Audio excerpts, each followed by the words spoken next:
Hey guy, this is your boy Manny. Ever wanted to make a podcast but you never really knew how?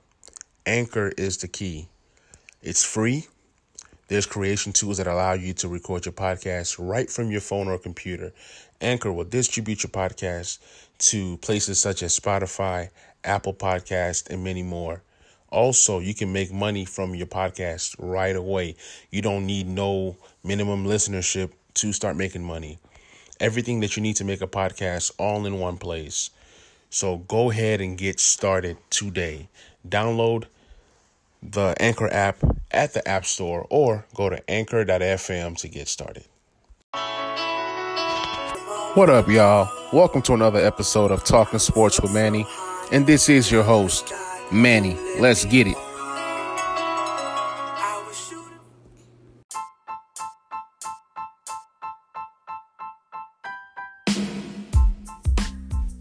Good morning, everybody, man. It's been a while since I came on and talked to you guys. But, man, we got a great episode this morning, man. So let's start off with baseball, man. The Yankees are red hot right now. They just beat the Phillies, and Aaron Judge just snapped his 5-game home run streak. The Yankees are off to an 8-1 start. They are clicking on every cylinder, man. The pitching looks good. The defense looks good. The outfielders are doing their thing. The bombers are out there just knocking off home runs. Gio and the rest of them. So Yankees look good, man. Last time they started this good, it was World Series. So, in the AL East, you got the Yankees at 8-1. You got the Orioles at 5-3, which is shocking. The Orioles have a winning record. Then in the Central, the AL Central, you got Minnesota at 8-2. Then you got the Chicago White Sox at 6-4. Then in the AL West, you got the Oakland A's at 5-4. You got the Houston Astros at 5-4. And then in the NL East, you got the ATL Braves at 7-4. Then, with the Marlins, they're suspended, they're on hold right now, but they do have a winning record with 2-1. Then you have the NL Central and Chicago with 8-2 record. Then in the NL West, you got Colorado at 7-2, San Diego at 7-4, and the Dodgers at 7-4. That seems to be the most interesting and the most competitive division so far out of the 6 divisions is the NL West with 3 teams at 7-4. So, man, it's going to be interesting to see what happens, man. The wild cards right now, currently, leading the AL is the Baltimore Orioles, followed by the Oakland A's and the Houston Astros. It's a 3-way tie for second in the wild card standings. In the NL, you got the San Diego 7-4. You have ATL, and then you have the Dodgers. So it's going to be interesting to see who gets this wild card. This is going to be a tough wild card, being that the season is so short. So every game counts. Then we're going to see what happens with the games that are being rescheduled and postponed. Hopefully these games do take place. Baseball fans, this is a great time to really enjoy some baseball because, with this thing being a sprint and a marathon, how it's going right now, it just makes for an exciting season because, like I said, it's going to be competitive. Every single game, every single series counts. So it'll be interesting to see who gets in as the wild cards. But we already know who the division leaders are, and most of these division leaders are pretty much gonna, win that division. So it'll be interesting to see what happens with baseball this season.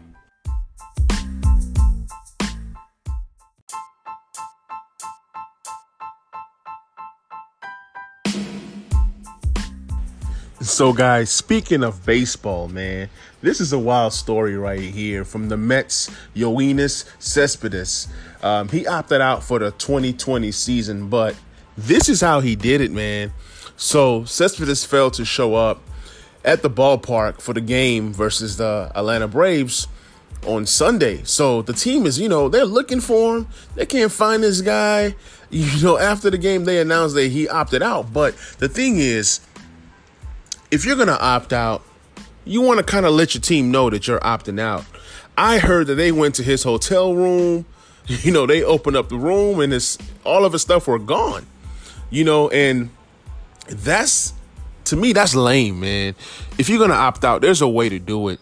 I understand that there's a lot of things going on with COVID and everything, but for you to just bail on your brothers, not talk to anybody, they're probably looking for you. They're like, man, did this guy get kidnapped? Is he lost? Is he dead? I mean, this is just uncalled for. From the reports that I was reading first, they went to his room, they was looking for him, his stuff was gone. And you can imagine how it would look to go to his room. You go downstairs to the front desk, you say, hey, I've been calling this guy, he's not answering the phone, can I get his key? And then you get the key, you go up in there and everything is packed up and gone. And then for him to now tell his agent to now tell the team, hey, I've opted out for the season. That's lame. That's weak.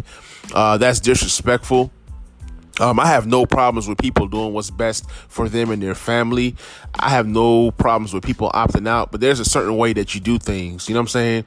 You've gone to war with these guys. These are your brothers. And I understand the Nets have been terrible, but still, there's still a way to go about this. He should have been a man and just went up to the GM or the owner or whoever that he needs to speak to and say, hey, I'm opting out of the season. I don't feel comfortable, blah, blah, blah. But to do it in this manner is terrible. Man, the Mets are always going to Met, man.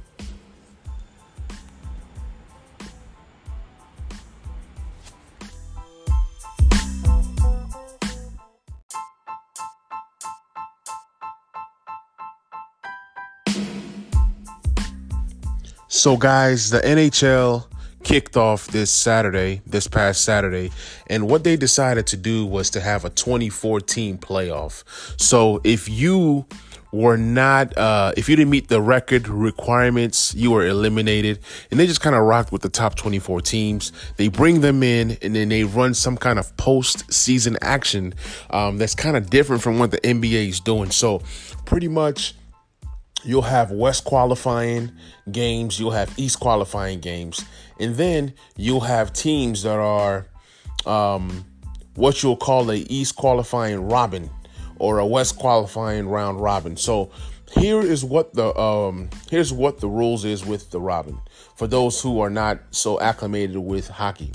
Okay, so with the round robin tournaments is a tournament that allows each team in the tournament an opportunity to play every other team in the tournament. The winner is the team that has the most points or the highest winning percentage at the end of the schedule. So it's just a playoff system that the NHL decided to come up with. Like I said, I'm not the biggest hockey guy, but I do watch some hockey. Not a lot of hockey as others, but yeah, it's just interesting to kind of see that 2014 playoff. And, you bring every team in and every team has a chance to advance. So it's different from what the NBA is doing. The NBA went on and brought 22 teams. And, with the NBA, they have like a play-in system. So pretty much a team like the Memphis Grizzlies, they would pretty much have to qualify 3 times to make the playoffs, which is very crazy. So with the NBA, if the 9th seed is 4 games within that 8th seed, there'll be a play-in tournament. So I'm guessing that the 8th seed probably plays the 9th seed, maybe 2 best out of 3. I haven't heard. So with hockey, it's interesting to see what's going on. It's new to me. I'm learning as I start to cover more hockey and other sports besides just basketball and football. I'm really trying to be versatile in what I do if I'm going to cover, a little bit of everything. So hockey has the bubble. the MLB don't have the bubble. The NFL is trying not to do the bubble thing because how can you contain 32 teams in a bubble with the NFL? So what I'm guessing that happens is with the NFL, they're going to try to give it a go, have practice squads and everything, and replace players. So baseball is doing it basketball is doing it in a smart way. Granted that they're finishing the season, and then same thing with hockey. They're finishing the season and they just decided to go with this format. So some scores from yesterday. You have the Penguins beating the Canadiens, and the series is tied at 1-1. You have the Golden Knights beating the Stars in the West qualifying Robin play. The Lightning beat the Capitals 3-2 in the East qualifying round of the Robin. Then you have the Jets beating the Flames 3-2 in the West qualifying game, and that's game 2, so the series is tied 1-1. You have the Hurricanes beating the Rangers 4-1 in the East qualifying game 2, and Carolina is leading 2-0. Then you have the Blackhawks. They lost to the Oilers 4-3. And that's the West qualifying game 2, and Chicago's leading it 1-0 right now. So, it's tied. It's tied 1-1. Apologize for that. So that's what's going on in hockey, man. And as I learn more, I'll share for those of you guys that are very, very good at hockey and understand this Robin play-in. Hey, hit me up, man. Explain it to me, man. Break it down to me, man. I'm all about talking sports and I'm all about learning. So I'm really going to be gearing up into the hockey thing. But right now, I've just been focused on the NBA being back and just kind of focused on fantasy and the NFL. So, hey, somebody hit me up on this hockey stuff, man. It's just intriguing to me.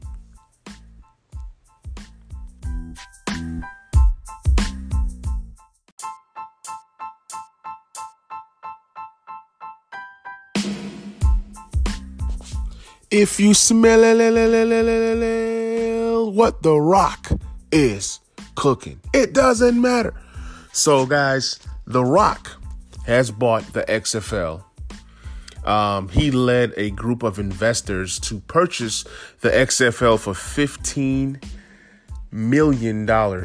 That's a great investment because if anybody can turn the XFL around, it's The Rock. And for me as a sports fan, I really enjoyed the XFL this past season, and then Corona came and, messed up everything. And the XFL had to file bankruptcy. This is the second time that the XFL is folded. And like I said, if anybody can turn this around, it's The Rock. If you watch that show, Ballers, The Rock would now finally get to live that lifestyle, being in football and being able to make an impact. The XFL has been good to a lot of players. It's been able to provide jobs for, college guys that don't go to the NFL, or maybe guys that are in the NFL that are not getting minutes. They get cut. Some guys in the practice squad, might want to play in the XFL to get more exposure, get more minutes and things of that nature. So the XFL, I believe, can work with the NFL in some ways. And, maybe the XFL is like the G League to the NFL. It'll be interesting to see if The Rock can get everything popping and going for a season this up and coming spring in 2021. Now, I know that the XFL is ready to create a bubble of some sort to get some more football content out there. So it's going to be very interesting to see when the new season starts. I love it for the players. I love it for the guys that don't get a lot of opportunities coming out of college. This is definitely a great segue to the NFL for those who want to play at the highest level. So, man, congratulations to The Rock, man. I'm excited to see him take on something different. And pretty much everything that The Rock touches turns into gold. So there's no doubt in my mind that he's going to do well with the XFL. I'm excited. We get more football. We get football in the spring now. It'll be interesting. Like I said, it'll be interesting to see when the new season starts. So yeah, this is what The Rock is cooking.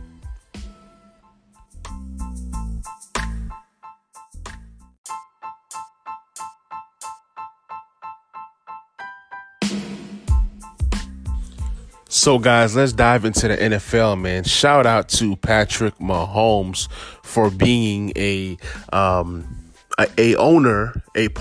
owner of the Kansas City Royals. Man, I just love when people make money and then invest their money to make more money. I'm all about that. So, congratulations to Patrick Mahomes on being one of the youngest owners ever to own a baseball team. And there's no doubt in my mind that he'll end up being a majority owner of the whole thing.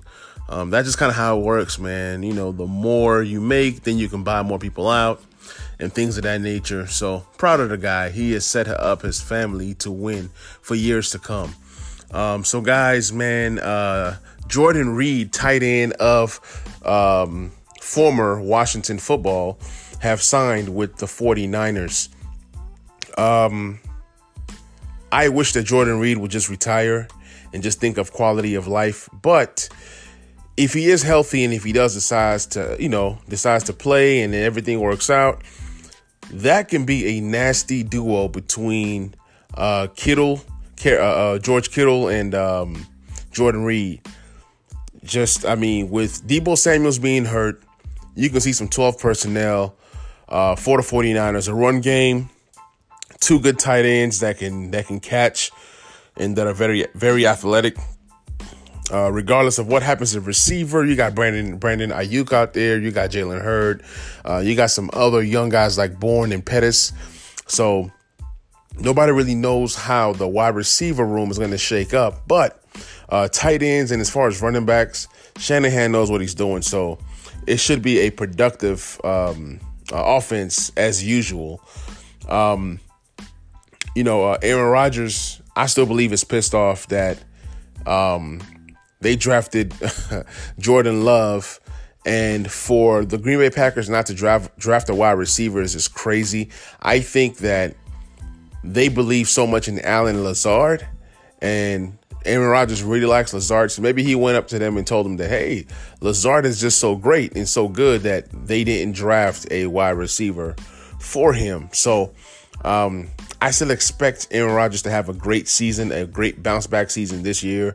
I just don't know how it's going to work out with Jordan Love and everything. Yeah, you draft a guy in the first round. You can literally sit that quarterback, on the team and on the roster for at least 3 years. I just don't see it more than 3 years because you're going to have to fifth year that guy. And is an investment. Yeah, it can go as much as, let's say, 4 years, and then you fifth year the guy. But are you going to be able to pay two quarterbacks big time money, in that fifth year option? So keep a lookout on that Aaron Rodgers situation. I don't even know what Aaron Rodgers' contract is looking like. I'm just talking. Hey, you draft a guy in the first round. Eventually, you want to play that guy. So that's kind of like Green Bay pushing Aaron Rodgers out the door. But like I said, let's monitor that and see how that goes. So there have been a plethora of players opting out for the season. The NFL just finalized the deadline to opt out, which is Thursday, 4 p.m. Eastern time. That's when all players have an opportunity to opt out of the season if they don't want to. You've heard OBJ talking about the NFL is not ready, but yet they're pushing to play football. Well, I'm like, OBJ, if you don't want to play, you don't have to. It's like any other job. You can opt out and not get paid. Just opt out, chill, be safe. If you want to play, play. If you don't want to play, don't play. NFL is doing what they feel, is right. And then the players want to play. They have agreed upon different things with the NFLPA to, get this season going. But my whole thing is with the testing and everything, how long do players sit out? There's different things that are put into place to where, players have to do a test, and then if they have to then replace a player that has the virus within 90 minutes of the game time. Then they have to report it in because, that game day roster locks in 90 minutes before the game. So it's something that the NFL is going to work on to kind of just get all that straightened out. But yeah, there's been a plethora of players opting out. They're doing what's best for them and their family. Some big names on the list. If you want to know who has opted out, you can Google it. It's a long list, and there's going to be more players to opt out. I saw just a little clip on SportsCenter with DeAndre Hopkins saying that he has not ruled out not opting out. He goes, if it comes to that, he'll opt out. But if he feels that it's safe to play, then he'll play. So if DeAndre Hopkins opts out, man, that's going to be huge for the NFL world and the fantasy world. It's going to be crazy. So, like I said, Thursday is the deadline to see who, opts out, who doesn't opt out. And then it's official, it's sealed. You can't bail on your team like Cespedes did in baseball. You will get fined. You do that, that's a breach of contract. And you can lose a lot of money. So if you don't want to play, it's time to get out. The Seahawks are monitoring AB situation. Antonio Brown was suspended for the first 8 games of the season, similar to what Kareem Hunt had. But the difference is that Antonio Brown is a free agent. Kareem Hunt was cut and was picked up off of waivers. So there's no rush to sign Antonio Brown. But at the same time, I'm pretty sure that teams are, monitoring the situation. Nobody knows if he's going to get additional suspensions. So teams really don't want to invest right now if they don't need to. But just look at some contenders to, reach out for AB services. And the Seahawks, we know that they are one of the best at managing personalities. So if Russell Wilson wants it, Pete Carroll wants it, it's most likely going to happen. And then they're also open to bringing Josh Gordon back. I don't know how Josh Gordon has stuck in the NFL this long with all the issues that he's had. So we'll see what happens with Antonio Brown as well as Josh Gordon. So keep your eyes peeled.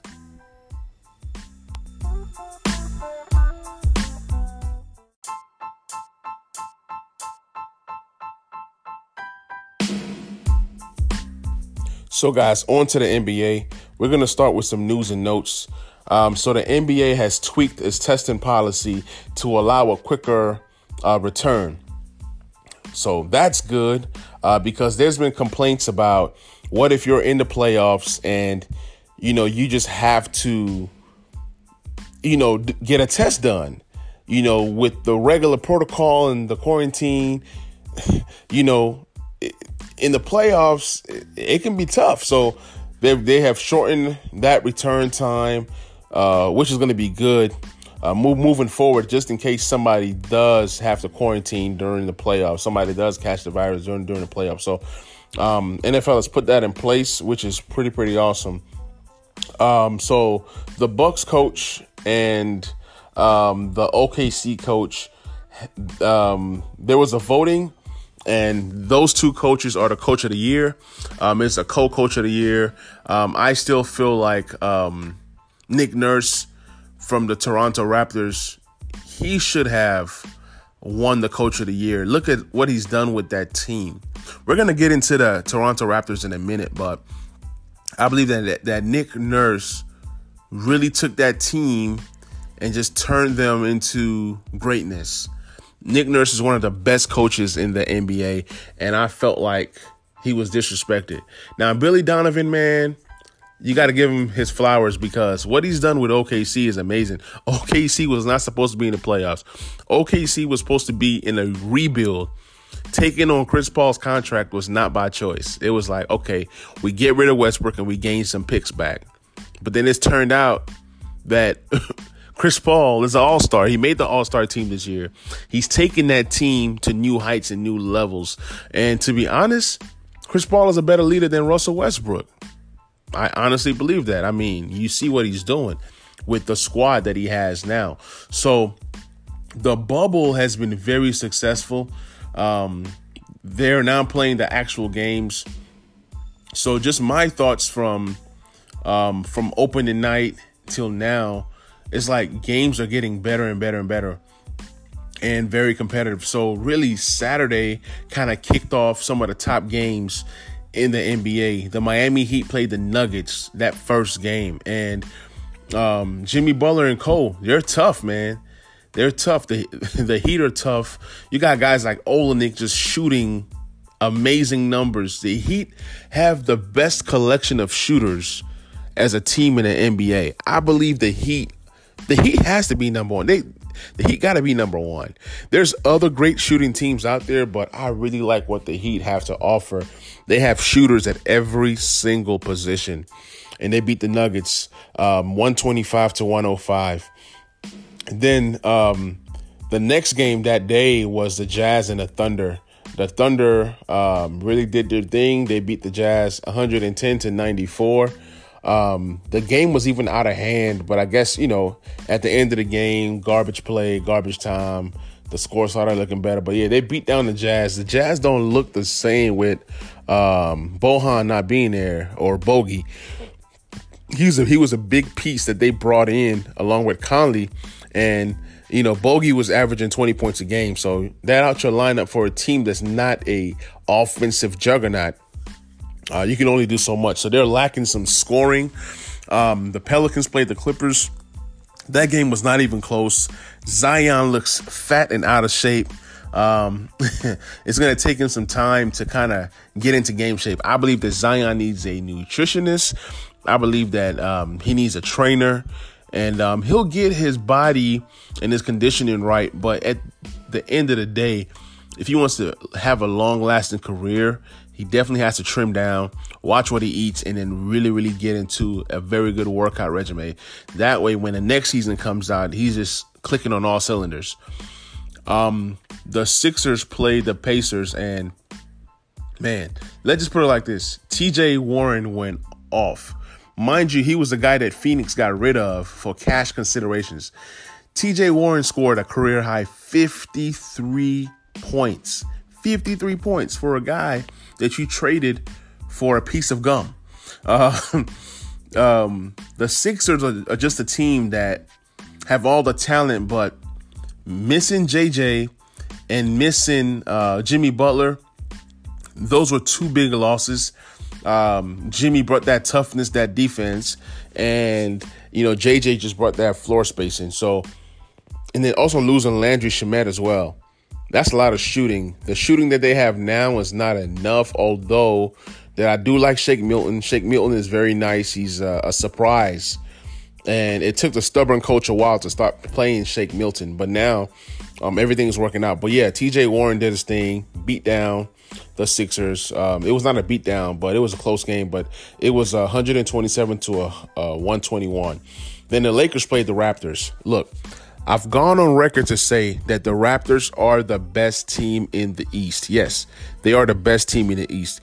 What's different with the Raptors? Okay, you lost Kawhi Leonard, but you have to remember that OG Anunoby did not play that season. And OG Anunoby is a guy that was drafted in the first round out of Indiana. The guy is nice. He comes from the same kind of pedigree as Oladipo. Now, I'm not saying that OG is going to become another Oladipo, but what I am saying is that OG is very good. He can shoot the ball. He can defend. He's long. He's the perfect wing that you want to have on your team. So the Raptors are deep. The Raptors have like 7 guys that can come off and rip off 20 points. You have Powell out there. You have Van Vliet. You have Lowry. So when the Lakers played the Raptors exposed the Lakers. The Lakers played very good defense, even though that they ran away with it in the fourth quarter. The Lakers just couldn't score. They trapped AD, and AD just couldn't get the ball. He just could not attack the basket like he wanted to. That double team really got to him. And even when he passed to the shooters, Danny Green has been off. Lakers paid him $15 million a year. He is not worth $15 million a year. Everybody says, oh, Danny Green is going to come up big in the playoffs. Well, Laker fans hope he does come up big in the playoffs because, honestly, the way that he's been playing at the start of this restart, it is not encouraging at all. He's missing everything. Not only is he missing everything, he's a 3-and-D guy, and he's not even defending. He was getting punked by Kyle Lowry. Kyle Lowry looked like Michael Jordan. I tweeted that on Twitter, and somebody said that they never imagined that they would see that. But yeah, Kyle Lowry did look like Michael Jordan. He had 33 points, and he was like nearly perfect from the free throw line. I mean, he was punking AD. He was punking everybody on the team. And Kyle Lowry's not a big guy. They have him listed as 6 feet tall, but I really think he's 5'10". So, like I said, Raptors are loaded. They have all kinds of guys, and even deep into their bench, they have more shooters and more guys. They are just great at grooming these undrafted players. They groomed Van Vliet, undrafted from Wichita State. Now he is a borderline all-star.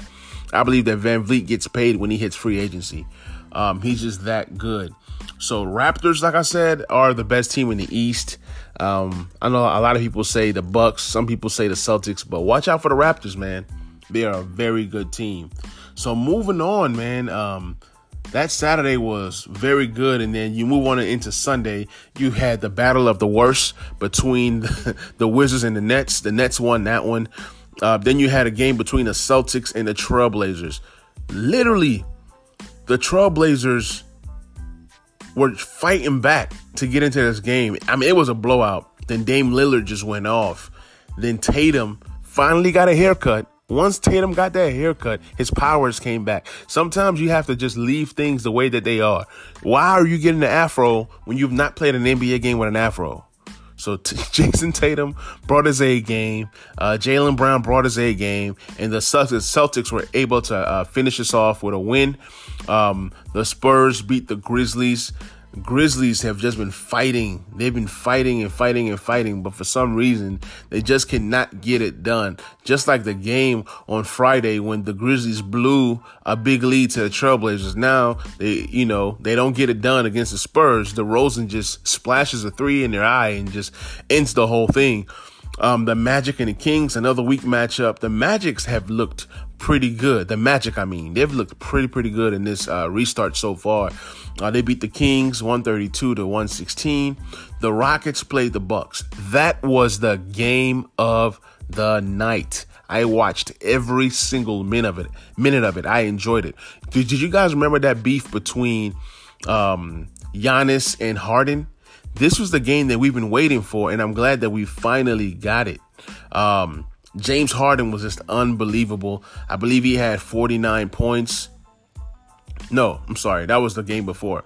Westbrook led this team with 31 points, and Harden had about 24. But Giannis had 36. And Brook Lopez played pretty good. See, when the Rockets played a small ball, that's when centers can really impose their will and dominate inside the paint. So I was shocked that the Rockets won this game because I was thinking that Giannis was going to have his way, and he did. But the thing was, it was just too much Russell Westbrook. Russell Westbrook was just taking on a challenge and showing people like, hey, I'm still an MVP caliber player here. And James Harden has taken a step back in letting Russell close some games or letting Russell operate. So that pairing is working very well. The Rockets did make a lot of threes, but this is not always going to happen. There's going to be times when these shots are not falling and, you can't defend the paint. So we'll see what this Rocket style looks like in a 7-game series. The Suns beat the Mavericks that game, and that was a shocker because the Suns are not as good as they should be. To me, they're not even a good team, but they beat the Mavericks in that game. Luka and Porzingis went off.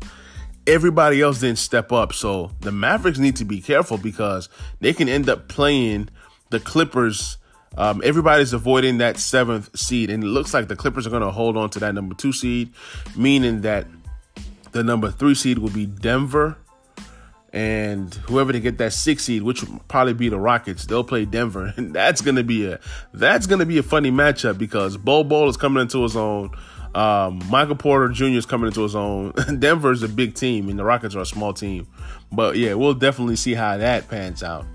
So the Monday night games, As of yesterday, the Raptors played the Heat, and it was a tough battle back and forth. Fred VanVleet was the star of this game. He made 8 threes. He had over 30. He had 36 points, I believe, and that's his career high. The Heat, although they have all these shooters, they just don't match up with the Raptors. They just don't. Raptors are just too big, too strong, too deep. With the Heat, the dynamics of Jimmy Butler and Bam, this might not be the best matchup for them in the playoffs, but I believe the Heat do match up with the Celtics, and then the Raptors match up with the Bucks. But the Raptors match up with everybody. They can play big. They can play small. The Nuggets played the Thunder, and it was a good game. Went to overtime, and the Nuggets were able to pull it off. Michael Porter Jr. had 37 points. And that was a career high, 37 points. And to think that he was the last lottery pick 2 years ago, and he almost fell to the Wizards. Matter of fact, he almost fell outside of the lottery. He almost fell to 15. But the Nuggets do what the Nuggets do. The Nuggets have been drafting talent for years. They were able to draft Nurkic, that's now with the Trailblazers. Nurkic was a backup to Jokic. You know, they had Hernan Gomez on the squad, Beasley on the squad. They had to get rid of some talent just to create some more space. So Michael Porter Jr. is going to be a very, very good player, and I'm glad that he's really getting some burn. Bol Bol is another guy. I love me some Bol Bol. Bol Bol is a guy that is up and coming, and that's going to do some serious, serious damage. Man, the Pacers played the Wizards, and the Pacers pulled it off. I don't think the Wizards win a game in this bubble. If you can't beat the Phoenix Suns or the Nets, you're not going to beat anybody in this bubble. TJ Warren had 34 points. He's averaging in 2 games 43.5 points a game. TJ Warren is really doing his thing here in Orlando, man. Just putting up points, man. And he's really improved his 3-point shooting, so he's turning into a sniper. The Pelicans beat the Grizzlies. I feel sorry for the Grizzlies because they just keep losing and losing and losing. And eventually they're going to fall out of that 8th spot and have to, hope that they're within 4 to then do that play-in tournament to get back into the playoffs. So like I said before, it seems like the Grizzlies have to qualify 3 times, which is crazy. Then you had the game between the 76ers and the Spurs. It was a very, very good game, very interesting game. Shake Milton hit the game-winning shot with a few seconds left. Shake Milton has really turned into a sniper, man. I'm really liking what I'm seeing out of this guy. He's a guy that people really didn't even want this guy. I mean, he went in the second round. He's worked on his games, played in the G League. And this season has just been his coming out party. I've seen him play some very, very big games, and he's going to be a big piece moving forward for the Sixers because they lack shooting, and Shake Milton gives them some of that shooting that they're lacking. So the game of the night, so to speak, or the last game of the night was the Lakers and the Jazz. It was interesting to see which Laker team comes out. Is this the Laker team that beat the Clippers? Or is it the Laker team that got blasted by the Raptors? So the coach made it a point to get AD the ball. And I called for AD to have 40 points, and he had 42 points tonight and 12 rebounds. He took 28 shots. That's how you be aggressive. And he was doing this thing on a very good defensive team. A lot of these shots was on Rudy Gobert. And what I saw in this game was that LeBron was able to defer and let AD close out the game. And LeBron hasn't been shooting the ball very well during this restart. But I think that as the games go on and as the season goes on, he's going to be gearing up for the playoffs, the first, second, third round, and so on and so forth. So as the league continues and as the games progress, LeBron is going to get better. I'm not worried about LeBron. I'm worried about the guys like Danny Green, who's struggling with his shot. I'm worried about the guys like KCP, who, if they don't show up, Lakers look pretty bad. So, yesterday, KCP and Danny Green combined for 18 points, which was big. That's big out of those two. JaVale McGee gave you 0. LeBron James gave you 22. He shot better, had 8 rebounds, 9 assists, playmaking. AD, the biggest stat that I saw was making 4 threes, including that 4-point play that pretty much clinched the game against Rudy Gobert. Kyle Kuzma had a decent game. He's been playing very, very well. He shot 50% from the field, and he had 9 points. He played defense, but he had some careless fouls here and there. So Dwight Howard had a big game. He was perfect from the field, 11 points. Dion Waiters has been solid, 7 points. J.R. Smith tried. Caruso was solid as always. And for the Jazz, man, it was just pretty much Donovan Mitchell, Conley, and Gobert. So Conley did show up finally with 24 points. Donovan Mitchell had 33 and Rudy Gobert had 16. Coming from the bench, they really didn't even have a guy that came in and established themselves. Jordan Clarkson and his braids did not help this time. I think that Jordan Clarkson needs to cut those things he calls braids from his head and get back to normal Clarkson. Get back to who you are. You look at Jason Tatum and what cutting his hair has done for him, man. So trust the barbers in the bubble. I know that your regular barber is not in the bubble, but hey, trust the guys in the bubble. They're going to get you right. So there's going to be some pretty good games coming up tomorrow. Let's look at some of the games coming up tomorrow. I believe the Clippers are due to play since they didn't play yesterday. So the Clippers play the Suns today. That's the easy win for the Clippers. Bucks and Nets. That's not a good game. Mavs and Kings. Okay, Celtics and Heat. Here we go. Rockets and Blazers. Here we go. So the NBA is doing a good job of putting some of the better games at the end of the night so we can enjoy when we get home from work. Because some of us can't even watch the games at work. But yeah, I'm excited. The NBA is back. Live sports is back. And let's get it, man.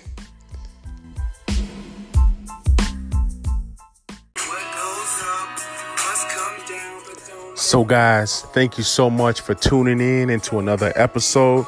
I appreciate the love that you guys are giving me out there on all the social media platforms. Be sure to share this podcast with one other person. Please leave me a review on the Apple Podcasts or whatever platform that you do use. Subscribe, share, follow me on Twitter at TS with Manny, Instagram, TS with Manny, on Facebook, Talking Sports with Manny. Thank you guys so much. And if you guys have any comments, be sure to hashtag TSWM, Talking Sports with Manny 2020. Thank you guys so much. Love y'all. Y'all be safe out there. There's a lot going on. Just please be safe out there. Love you guys.